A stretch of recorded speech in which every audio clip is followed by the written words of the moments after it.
Hey guys, this is Nurse Cat. Welcome to my channel. So today I'm going to talk about agency reveal. Okay? Alam ko na marami na pong nagtatanong sa akin kung ano ba ang agency ko. And I also promise you guys that I'm going to tell it to you. It took me a while to tell it to you. Pero ngayon po, sasabihin ko na kung ano ang agency ko. Alright? But before that, before I tell you my agency, I would like to give you a short story what happened to me. Okay, before I decide to go into that agency. I graduated 2009 and passed my license exams in the Philippines at that time. Don't ask me about my age. Medyo may kaedaran na rin po ako, pero I'm still young. I still feel young. Anyway, so way back 2009, and then by 2012 or 13, I applied overseas for a nursing position. At that time, ang inisip ko lang is makalabas ng ibang bansa. I didn't thought of um, like looking for a good agency. Parang na-refer lang po ito ng isa kong kaibigan na sabi nila, punta ka dito sa sa ganito ibang bansa in order for you to fly, spread your wings and fly, ganun. Pero I'm so naive at that time that I just followed what they said kasi syempre, kakilala mo nag-refer and so on. And I'm so eager to get out of the country at that time. Um, but then to cut the story short, I was na ano ako ng agency na yon. So, but before I'm about to fly, that's going to Qatar then at that time. Um, I went into the office, but I didn't tell them that I'm going to the office of that agency. And then I figured na, ayun nga, illegal recruiter pala siya. But I already paid, my passports are already there, all my papers are already there. And it has been a rough decision for me, but I know na that's why I'm telling you this story now. Kaya I experienced to be um, get into that situation as a probinsyana. Galing ako province dati, so hindi ko alam. I see people as a good people. I see the word okay. I didn't realize that there are agencies or people na talagang mamumulaklak yung bibig nila sa'yo just for them to get what they need and get what they want from you.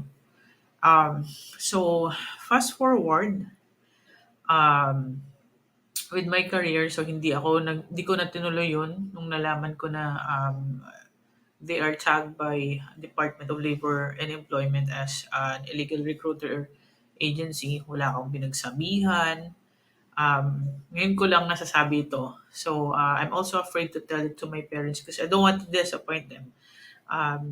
Because I get the money out from them just to put a placement fee on this particular agency. So, fast forward 2018 when another opportunity came for me to go outside the country kasi wala na akong plano from the time. From 2000 till 2018, ilan yan? More than 5 to 6 years. And then,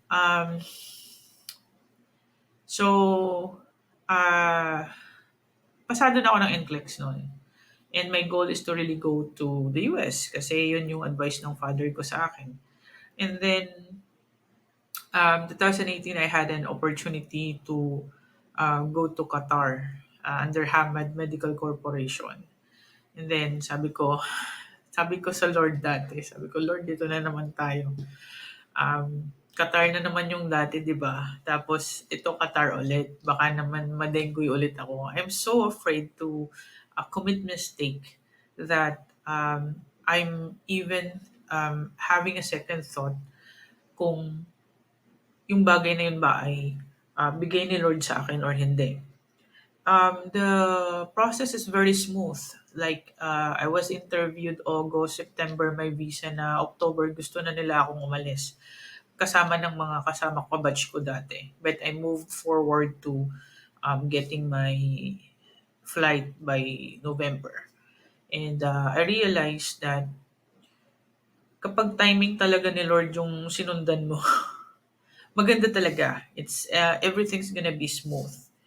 But siguro kung itiniloy ko yung experience, yung una kong agency sa Qatar, it could have been worse. So, if there is a delay, if there is an obstacle along the way na talagang ang hirap-hirap gawin, it means that um, probably it's the way how God would like to tell you na it's not yet time. Okay? Um, God, if He puts things in the right perspective, lahat maganda lahat maayos. So, from then on, naging meticulous na ako sa pick up ng mga agencies. Kasi I don't want to spend money. I don't want to spend my time to kung saan-saang agency na lang. Just for me to come here in the US. Tapos pagdating ko dito sa US, I would be living a hard life kasi I made a bad decision in the first place on my commitment and the contracts and whatnot. So, syempre, ang mga agencies, whether is it through direct hire or not, may mga kanya-kanyang agenda yan eh.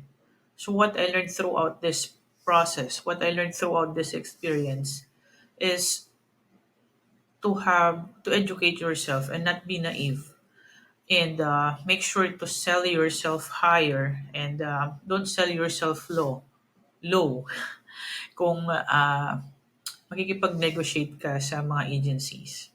So how will you be able to like sell yourself high? We have to make sure that you have your NCLEX already when you apply for US. Number two, you have to make sure that you have a good experience clinically para wala silang masabi sa'yo o wala silang mahanap na butas na pwede ka nilang sabihin na, ano lang, ito lang yung price mo kasi ganito lang yung experience mo eh. No. Um, Also, if you get chance to get trained on tertiary or unknown hospitals in the Philippines, take advantage of it. All right. Uh, so, now the question is, Kat, ano ba talaga yung agency mo pagpunta mo dyan sa US? So, way back at 2019 or prior pa ako nakapasa ng aking NCLEX, marami na akong pinagsubmitan na agency. So, I don't really have an idea about what agency to apply or whatnot. Because even my colleagues na or mga kakilala ko on the higher batches na nauna dito sa US, wala akong mapagkuhanan ng information at that time kung anong maayos na agency sa hindi. You are blessed right now that there are social medias. I can see that there are a lot of nurses who are already here starting up their either your YouTube channel or they're starting up their Facebook reels and Instagram reels and inform you about the things that are going on here. There's a lot of information you can get. I'm so thrilled that they are doing so kasi mas marami ng information and there's no excuse for you guys not to pick the right agency for you. Okay. So at that time, upon my assessment, I applied Health Carousel. Yes, I applied with Health Carousel. I applied with MedPro. Yes, I applied with MedPro. I also applied some other agencies. I can't remember, but they are all on my email. And then I also joined Lifora. 2018 din ata ako nag-join ng Lifora. And then look for uh, I looked for agencies there, and based on what I've researched online, um, those agencies, with those agencies, ito lang yung agency na pinaka-credible at alam kong direct hire at that time. And that is Worldwide Health Solutions. I'm a part of WWHS, and then I learned that they were in Doha at that time.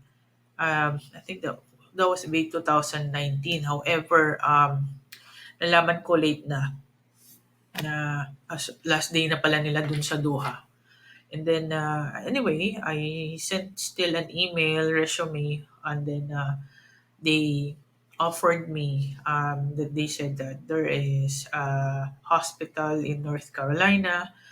Um, since you're working in a med surge, or will you be able to? Are you interested in getting into a medical telemetry unit? So I booked my interview. It's an online interview with them on that particular hospital. Akala ko isa lang yung kakausap sa akin, and then um, they changed the camera, and I saw them in a boardroom online, and there's a lot of like clinical managers who were talking to me in front of the camera. And I was like, oh, legit ito. So anyway, fast forward, I'm a bit hesitant sa offer nila kasi at that time mababa. So mababa compared sa ibang state. So I tried my best to search sa internet kung mabubuhay ba ako sa basic na binigay nila, if there are differentials or whatnot. And kaya naman ako nag-sign up nun kasi nga, ang binigay na offer sa akin is 2 years. 2 years, guys. 24 months commitment. So, out of all the agencies I've seen and I applied to, apart from direct hospital, direct hire sila, they just offered me 24 months compared sa mga 3 years. And then the buyout fee is also lesser at that time. So, as like, panalo na ito. Siguro kahit mahirap yung hospital, I know that the Lord will not give me something that I cannot go through. So, yun pa lang, nag-decide na ako, I signed up.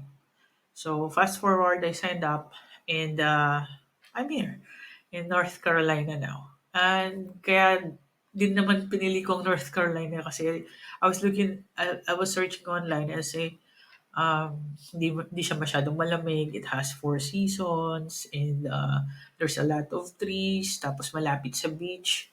I really want the beach. I'm so in love with the beach.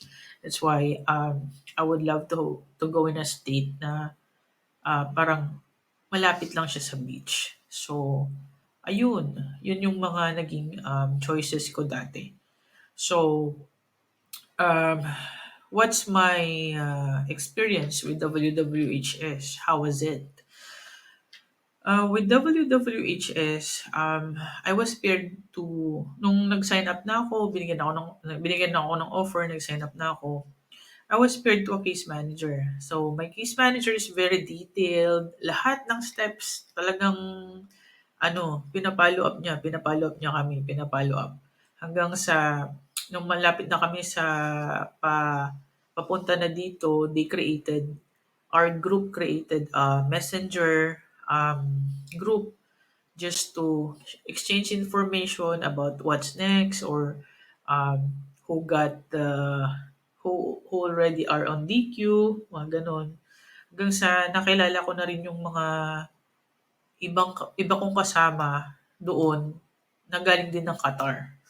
So that's how it goes. So we have an advantage right now that we are on a social media platform, because not only that you can you will be able to hear stories from different nurses who are already here, but you could also send a chat to them, join their group chats, and then get information on what to expect when you come here. So at that time, WWHS yung nakita kong reputable. And then, napakagaling din nila mag-ano.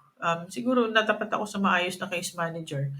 Napaka-thorough din ng case manager ko na magbigay sa akin ng information kung ano na ang next na gagawin. Despite pandemic, despite nasa Qatar ako at that time, I was able to think ahead of time on what's gonna be the next procedure because my case manager gave me an itemized items that I need to complete and comply. Um, so, ang downside lang naman sa WWHS, which is I see that they're improving right now based sa naririnig ko na bagong dating is um, u- yung ano, yung titirhan pagdating dito sa US. Kasi some of my batchmate, pagdating dito sa US, sinundo lang sila ng kapwa Pinoy and then diretso na sa empty na apartment na walang kalaman-laman. Swerte mo na lang kung may Pinoy sa'yo na magbigay ng ano, magpahiram sa'yo ng airbed. Okay na yon. So, ganun ang nangyari. So, walang hotel, walang accommodation pagdating namin dito. Tapos yung $1,000 na prinamis sa amin na housing, ibibigay pa after nagpa-signature ka sa manager mo sa unit. Parang one or 2 weeks after ka nagpa-signature ng ah, paperwork sa manager mo sa unit na nagkita na kayo.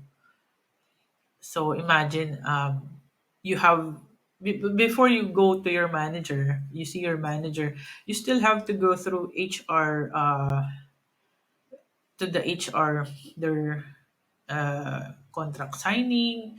You have to go through health screening. You have to go through like meron pa silang sinasabi na parang employment background check, may mga gano'n-gano'n pa, 'di ba? So, imagine mo, dumating ako ng May, nag-start ako ng June, yung yung premise ng WWHS na makukuha namin na housing allowance is after mapa-sign yung signature sa manager namin. Nung pagdating ko dito May, June pa ako nag-start. So, more than 1 month pa bago makuha mo yung $1,000 na housing allowance. Oh, 'di ba? Ang tagal pa. So, this is what I'm telling you guys. When you come here in the US and then you're also on direct hire, there are pros and cons. Siguro sa mga agencies, sa mga staffing agency, when you come here, alagaan kayo, sasabihin sa'yo kung saan kayo titira. Nung kami under WWHS, they just assist you up until you book your flight. Okay. And then, pag dumating ka ng North Carolina, message mo lang yung case manager mo na, hoy, andito na ako. Ano nang next?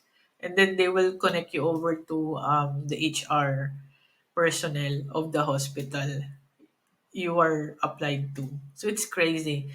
I'm just thankful that I have enough finances when I come here. Because I came from Doha, Qatar for like more than 2.5 years. And as I mentioned again, since I know that it would cost me a lot if I'm starting here in the US, I started saving a part of my salary way back in Qatar. So when the time comes na nandito na ako, I would honestly say that I did not worry about my finances because I had more than enough for few months of staying here. I set up my apartment prior to me arriving in the US, like 3 months before coming here. I set it up. Meron na akong apartment na titirhan. And then when I come here pa, I book a 3 days hotel room near the hospital. Uh, it was a very long story pero I'm so thankful sa mga Pilipino na na-meet ko sa una kong hospital. And then they were so generous that I arrived midnight. I was thinking na it's a city area, and then pagdating ko, it's a regional airport and it's so dark outside. Sabi ko, Diyos ko, ito na ba yun? Imagine I came from a city, sa Doha, then coming here and it's so dark, and then although I already booked a ticket, a hotel, it's so hard for me to travel there kasi nga yung SIM card mo kailangan mong i-connect, or um, yung phone mo hindi ka makaka-download ng Uber download because you have to change the location and everything. Those complications sa phone. Alam niyo 'yan, yung pagdating dito. So, natatawa na lang ako kapagka iniisip ko 'yun. And I'm here, guys, telling you all this is story because I need you to be prepared as well. Kung siguro kung prepared ako that time, you have to be prepared also, emotionally, mentally, and financially, of course, and spiritually, na alam ko na yung alam mo sa sarili mo na gagabayan ka ni Lord, and that's why I I can feel how hard it is to start. That's why ganun na lang kami din magbigay, or mag tumulong sa mga bago na nandito. I remember before, oy, sa chat, nandito kami sa airport. We need to go to our hotel, or we need to go to our apartment. We arrived, and someone there are arriving midnight. And then, yung mga Pilipino na nasa US na, kapag may duty sila or wala silang duty, sunduin namin kayo diyan sa airport. Hindi mo kakilala sila, you never met them, ever, pero nagkakilala lang kayo sa group chat. Talagang sinusundo talaga namin. Kung hindi man namin masundo, kagaya ko, wala akong wala pa akong sasakyan at that time. And ako lang yung gising sa group chat namin. So what I did, I booked for an Uber for that particular person, family, para mahatid sila sa nila, sa apartment or sa hotel na pag-i-stayan nila temporarily. It was so hard, so was so difficult before. Um, Maybe after a few months, nagkaroon ng feedback, at medyo nagalit kami sa WWHS before na bakit ganun lang. Bigyan nyo lang kami ng ticket papunta dito tapos bahala na kami sa buhay namin. So I believe ngayon ang ginawa nila, meron ng option if you'd like to stay in a hotel or just get the money. Um, kung paano yung nila, yung processing nila about that. I think it has improved. And then they already have like a transportation to pick you up from the airport at least. Talagang walang pumick up sa amin sa airport. It's a Filipino bayanihan, masasabi ko. Kung walang Pilipino sa lugar, kung saan ka pupunta, ay, hindi ko alam kung anong mangyayari. So, you have to consider that also. Filipino community is very important when you're going to a particular state for the first time, especially if you're coming from the Philippines or coming from another parts of the globe, and it's your first time to get into the state.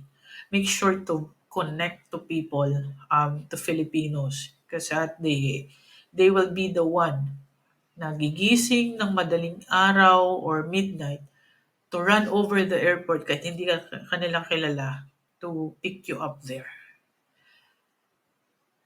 Oh, it was a humbling experience when we started, and so kaya naman kami naggi-give back din kasi ang nauna dun, yung mga naunang Pilipino, sila ang naggumabay sa amin. So ang ginagawa din namin ngayon, we're so eager also to return the favor to other Filipinos who are coming. Kaya make sure to connect, always connect and give back. always give back to other Filipinos na parating. So, ngayon, you're so blessed kasi hindi lang WWHS, even PRS Global are also hiring um, Filipino nurses. That's also a good agency na direct hire, I would say. Um, I'm not sure if there are also Connetics, if that's also a good agency or whatnot. I'm not promoting any agency here. Okay? Apart from the agency na alam mo nang talagang maayos sila padala dito, you will also have to consider the hospital, the location. Lagi ko nga sinasabi, location, location, location. Location kung may Filipino community ba dyan kasi at the end of the day, sila din ang tutulong sa iyo guys. Especially dun sa mga may family. Um, what else should I say? Yeah. Um, whatever it is na agency ang uh, makita nyo, you just have to like shop for all agencies, shop for a better contract, shop for a better benefits, shop for a better state to go to, especially pagka unang state na pupuntahan ninyo.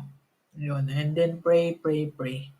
Because what I realized throughout my experience from having experienced a bad agency before na nakwento ko nga na nagoyo ako, 'di ba? Ayaw mong mangyari 'yon pagdating mo dito. So you have to be careful on signing up with any agencies and you have to qualify yourself so that they will be able para you know your value as a nurse. You know your value, your expertise, at para hindi kayo ite-take advantage ng mga agencies na ito. They want they mean business. Business is business sa kanila. Hindi sila nag-put up ng business para maging maayos ang career mo. Nag-put up sila ng business kasi para din sa benefits nila. Yun ang isipin mo. So you have to um, make sure that you are signing the best contract you could ever get among the agencies na pag-a-applyan mo. Ayun lang. And, buti nasabi ko na rin ito. And for the future nurses who are coming here, please equip yourself. Take your NCLEX exams, get your hospital experience, and do your own research online para hindi kayo magkamali sa agencies na isa-sign up nyo. Alright? Okay guys, and thank you for watching this vlog. Again, this is Nurse Cat. God bless you all. Bye-bye.